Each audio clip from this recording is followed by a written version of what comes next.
হরে কৃষ্ণ।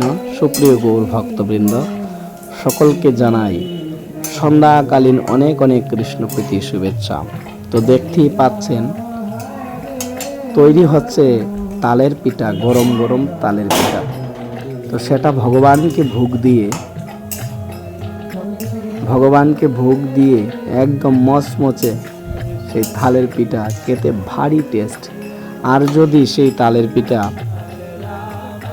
বৃষ্টির দিনে ঠান্ডাকালীন আবহাওয়ায় খাওয়া যায়, তবে সেই রকম স্বাদ, চমৎকার স্বাদ, আপনি খেলেই বুঝতে পারবেন। আর সেটা যদি ভগবানকে নিবেদন করা হয়, কোনো কিছু যদি ভগবানকে নিবেদন করে খাওয়া হয়, তাহলে সেটা টেস্টই অন্যরকম।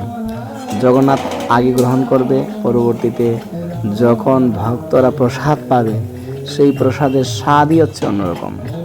ঠিক আছে? তো এই ভাদ্র মাসের তালের পিঠা অথবা শ্রাবণ মাসের তালের পিঠা চমৎকার। তাল হচ্ছে ভগবানের প্রিয় ফল। তো দেখতেই পাচ্ছেন মচমচে তালের পিঠা তৈরি হয়ে গেল। আমাদের মামুনি তৈরি করে দিয়েছে।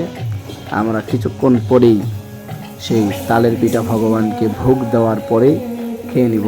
আপনারাও সেটা বাদ খেতে পারেন, আপনাদেরকে পাঠিয়ে দিলাম, আপনারা ইচ্ছে মতো পেয়ে নিন। হরে কৃষ্ণ, হরি বল।